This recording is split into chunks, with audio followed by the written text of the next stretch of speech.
Okay, next we have Emily Reedman presenting her research on navigating protection and productivity, a case study of Ontario's intact forest landscapes, supervised by Ben Kuttner, as well as externally supervised by Vivian Peachey with the Forest Stewardship Council of Canada, and also Karina Bradar with Ontario Nature. And I think Karina's with us online. Okay.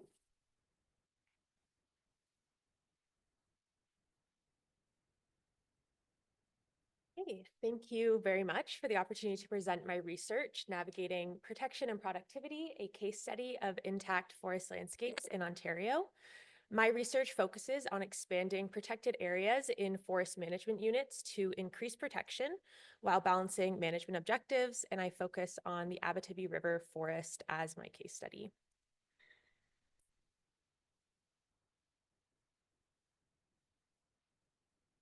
In this presentation, I will first define and provide background information on IFLs, discuss their importance, the threats they face, my research objectives, and the relevance of my study. I will then introduce my case study methodology and the results of my analysis, and conclude with a mock assessment of the feasibility of designating protected areas as other effective conservation measures, or OECMs. So intact forest landscapes are large, unfragmented forested or naturally unforested areas with a minimum size requirement of 50,000 hectares that have not been anthropogenically disturbed. This means that these areas lack roads as well as any industrialized forestry operations. Once disturbed, these areas cannot be added back into the IFL database, which is maintained by the World Resource Institute. In Canada, the Global Forest Watch Canada maps and monitors IFLs and their loss. And unlike global definitions, Canada's criteria exclude stand replacing fires as a disqualifying disturbance because these disturbance patterns are an integral part of boreal forest ecology. Additionally, IFL fragments are mapped in Canada, which are areas that are smaller than the 50,000 hectare requirement, but may naturally be below the threshold, like small islands, or be areas that still meet the habitat needs of wide-ranging species in that particular region. IFLs are critical for their ecological, biodiversity, and climate regulation roles. These landscapes support wide-ranging and at-risk species, including woodland caribou, wolverine, and grizzly bears. And research consistently shows that IFLs demonstrate higher functional and intraspecies diversity, as well as larger populations of forest-dependent species. From a climate perspective, Canada's IFLs store 177 billion tons of organic carbon, primarily concentrated in Ontario as well as the Northwest Territories. So protecting these areas is critical to preserving biodiversity and mitigating climate change. For this particular research, I focused on IFLs of high ecological value as identified by Global Forest Watch Canada's Atlas of Key Ecological Areas.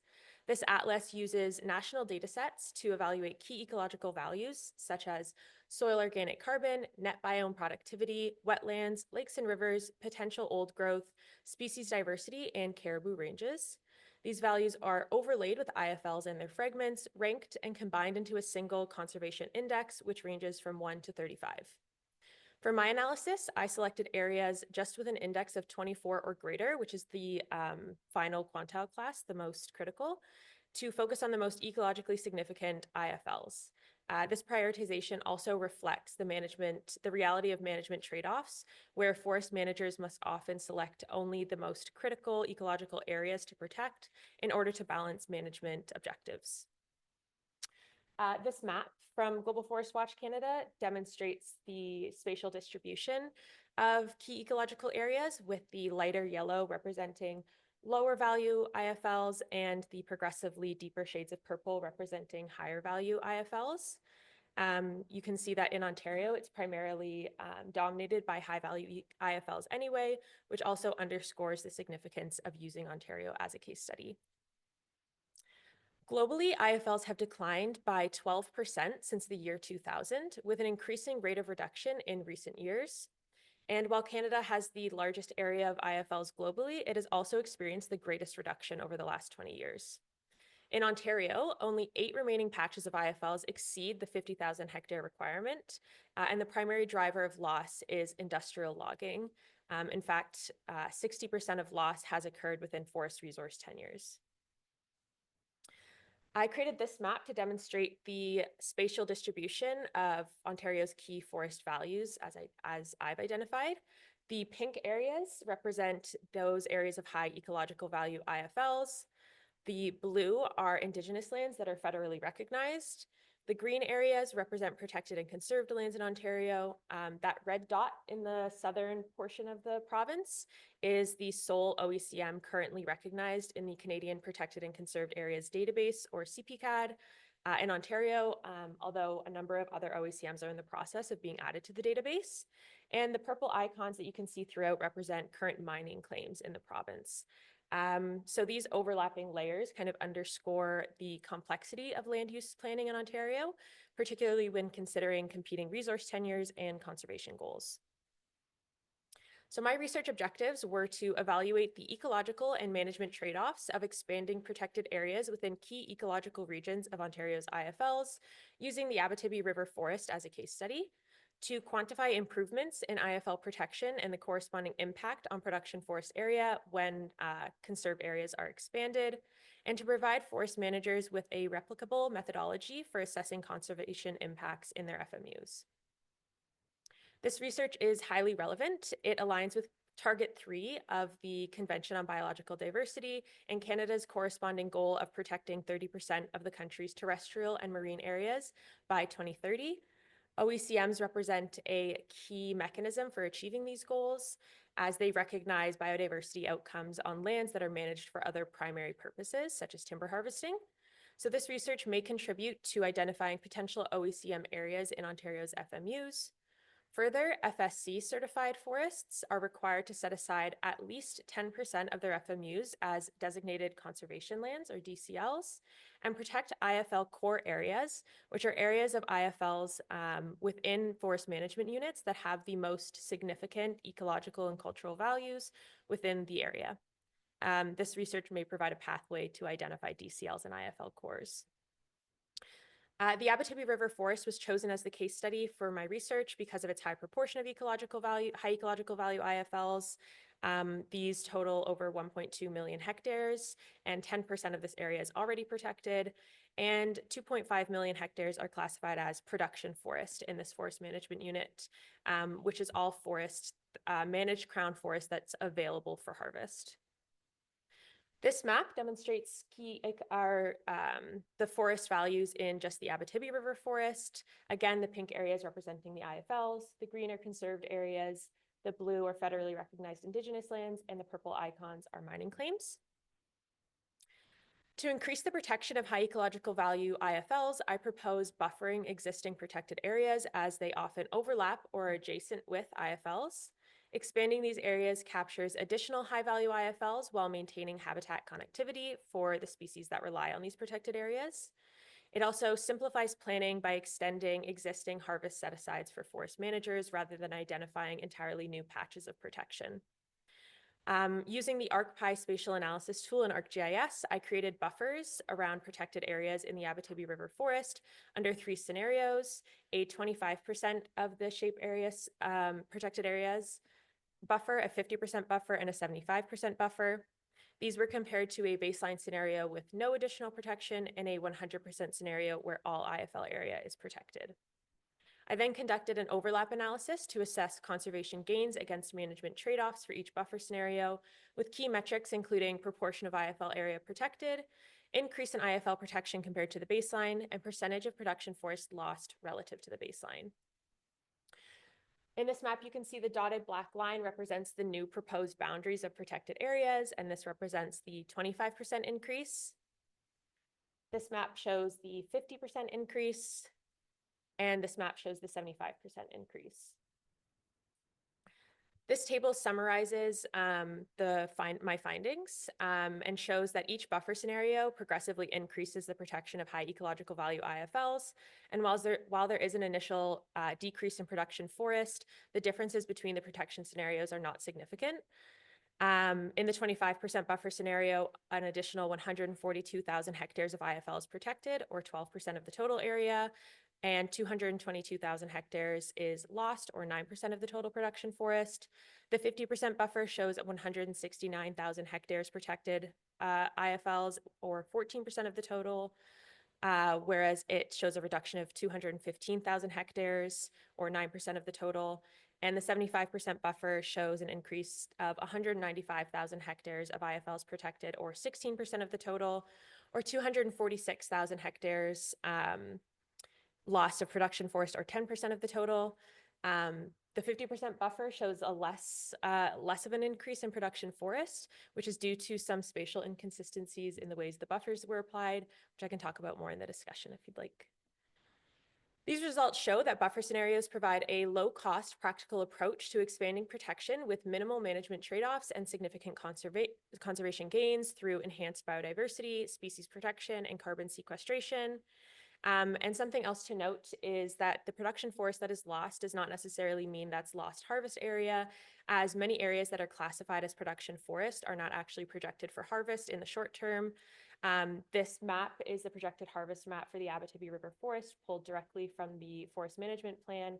And as you can see, the northern part of the Forest Management Unit is not projected for harvest within this 10-year agreement, which means that the protection forest amounts lost are likely an overestimation. Further, these protected areas could fulfill FSC's DCL and IFL requirements and may contribute to qualify for OECM designation, contributing to Canada's 30 by 30 goals. To determine whether these proposed buffer scenarios could qualify as OECMs, I applied the OECM decision support tool, which provided the following insights. So a number of criteria were definitely achievable for forest managers. These proposed protection scenarios would certainly have defined boundaries, year-round protection, and would result in biodiversity conservation. However, they may not have the effective means for conservation, which is a challenge they'd have to overcome. As the FMU operates on Crown land under a limited timeframe agreement, forest managers may lack the authority to prevent incompatible activities such as mining in these areas. Further, the temporary nature of the FMU management agreement raises concerns about sustained protection if the land were to be reassigned to another tenure holder, and overlapping resource claims like mining complicate enforcement and may create potential conflicts between stakeholders. However, provinces have discretion to designate OECM area as they see fit. In fact, Saskatchewan has designated a number of OECMs within forest management units, so their interpretation has differed from mine in that way. And there's also significant policy work underway to develop strategies to ensure long-term effective protection within these uncertain conditions. My research is limited by the fact that the data available for Canada is only updated to 2010, at 2013 for IFLs and 2010 for key ecological value IFLs, with significant losses occurring since then. Future research may choose to update IFL data for Canada to get more up-to-date results. Further, more detailed mapping of values that doesn't combine them all into one conservation index would have allowed for a higher level or a more specific analysis. And future research may also choose to consider more case studies across the province and conduct a more detailed economic trade-off analysis, including assigning values to ecosystem services to better weight the trade-off. They may also explore OECM policy options in greater depth. I want to thank Professor Kuttner for his support as my supervisor, former MFC Ben Williams for helping me with some of the GIS, as well as Daniela. I'm very sorry for misspelling your name on this slide. Rasul as well for providing insights on an economic trade-off analysis. Of course, Vivian Peachey, my external supervisor, and Karina for stepping in today to be my evaluator, as well as the entire FSC Canada team for allowing me to contribute to FSC's mission over these last 8 months. Thank you very much.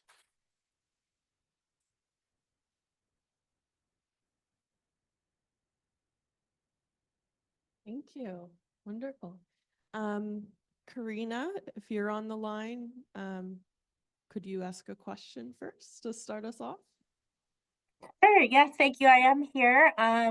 Great job, Emily. I have 2 questions. I'll start with one in case other people have questions.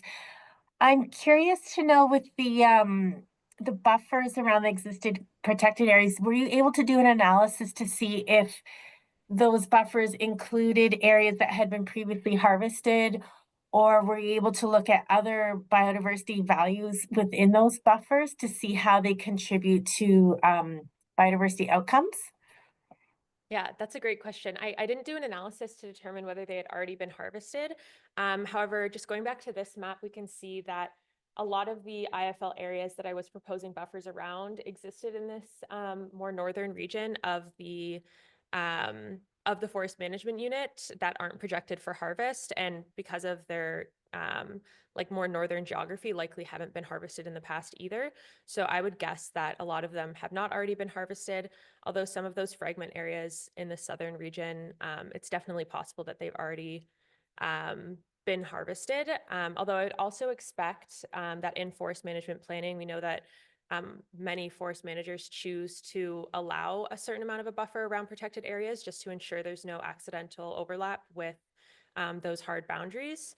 So it's possible that with some of the smaller buffers that may have occurred, but that's a really good idea for future research as well. Thank you. Okay, Ben? Excellent job. Thought that was great. I do have a couple of questions. First, I want to pick up on something that John mentioned. John mentioned, oh, okay. He was behind me earlier and I turned around, he's not here. So as it were, yesterday there was some discussion about this distinction between OECMs and protected areas. Mm-hmm. And I can think that an important thing is that the OECMs in these buffers would actually still have area contributing to other targets within the forest unit. Can you comment more on what makes them distinct from protected areas to deal with that potential issue? Yeah, that's a great question. Actually, that links to Karina's question as well, and something I wanted to mention. Any of the area that's captured in the buffer that is already IFL wouldn't have had any harvest in it, so we can assume that, as it would have been removed from the database already. Other areas that are protection forest may have already been harvested. And to your point, Ben, as an OECM and not a protected area, some level of harvest or activity may still be feasible, like roads might still go through those areas as long as they don't intersect with that IFL area in order to enable further harvest. That's something that would be potentially allowable in an OECM that would not be allowable in a protected area, because OECMs are able to have a primary objective that isn't biodiversity, as long as the in situ result is biodiversity conservation. Okay. So more on that, you just mentioned that there could be operations potentially allowed in these areas. Yesterday, Halima's analysis showed us that some forms of selection, namely group selection and shelter wood, might qualify as subcultural approaches that are naturally disturbance-based and natural disturbance-based, I should say. So do you think, I mean, when you look at clear cutting in Ontario, with all the regulations that currently exist, there's needs to adjust the pattern of the cuts, all inspired by fire and the amount of residual structure that's left behind.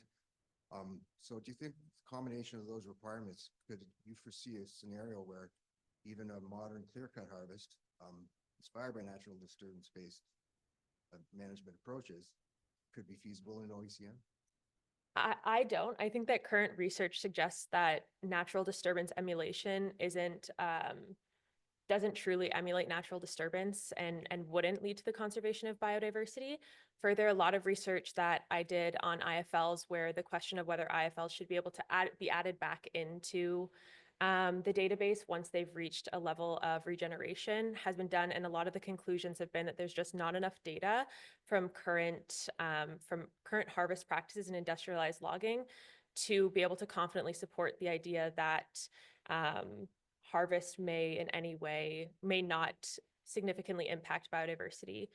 So I don't think that OECMs should include that level of harvest. Although I know that Halima did some significant research on some less invasive harvest strategies that may contribute. Yeah, certainly. I mean, there is a section of the guides on boreal mixed wood management that would implement some of the similar approaches that Halima was talking to yesterday. Yeah.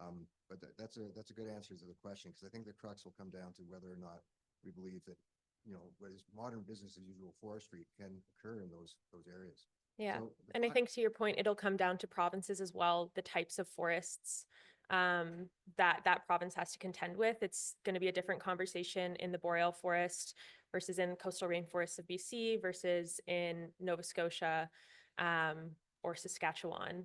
It's going to be different forest types. So I think that's where it comes down to provincial discretion on those kind of conversations. Okay, well, that leads nicely to my last question, which is, can you tell me specifically what Saskatchewan's, how is Saskatchewan allowing these areas to be laid out on managed forest licenses? And do you see the potential of using some of that to support arguments to do this here?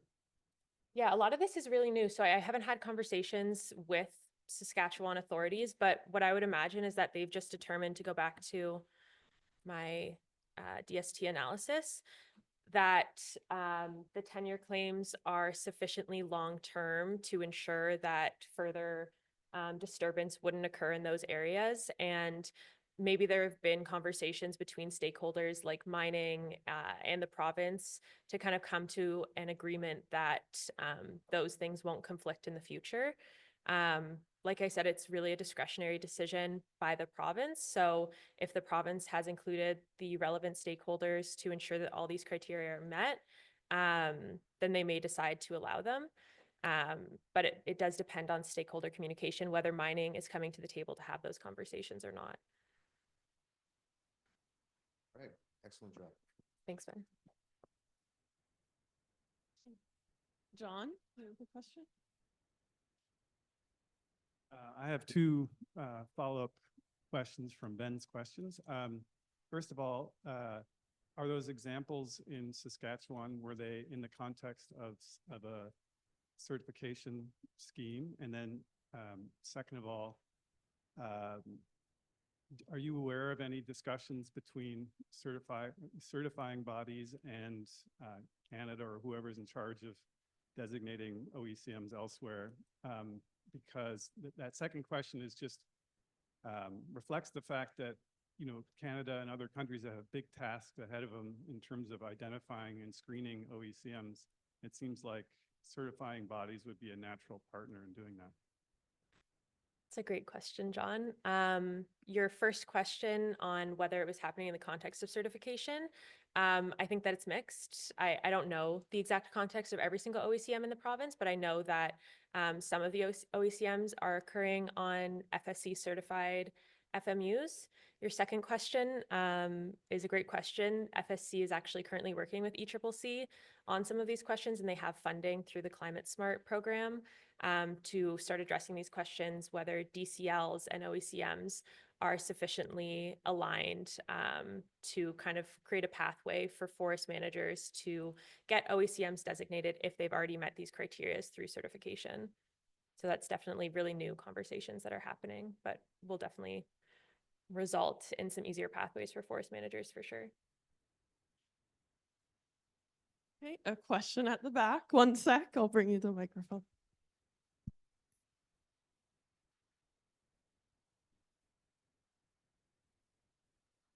Good work, Emily. And the good thing being a student, you can dream before you get the baggage, and then you have to think the way your organization thinks. So my question is, have you looked at habitats and connectivity of these areas? Because the first thing that pops up when I see these green blobs on the landscape, it's their connectivity and their contribution to habitat. Yeah, I think that that's the philosophy behind IFLs, and when this concept was created actually in Russia was to preserve habitats that support wide-ranging species. So connectivity becomes a really important part of that conversation, which is why that 50,000 hectare requirement is in place. Truthfully, that 50,000 hectare requirement is arbitrary. It was just to make something big enough that it could support species like woodland caribou who rely on these large habitats.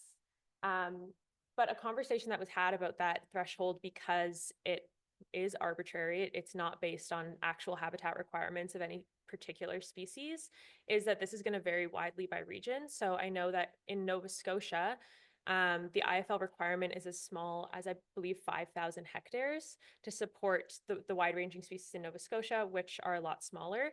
Now, I do think that there's like some controversy around that. I don't know that 5,000 hectares is broad enough to support those species, but it does vary by region. So I think that the aim of Global Forest Watch Canada in also tracking these fragments, which you can see in the southern part of this FMU, was to still provide some kind of motivation to protect these areas that no longer meet these requirements, but might still act as havens for wide-ranging species who have to go through these disturbed areas at some point and still have habitat areas that are relatively undisturbed and aren't undergoing industrialization presently. So I think that the main philosophy behind IFLs is, yes, to maintain this connectivity, but not to the detriment of also protecting these more fragmented areas that still serve a habitat purpose.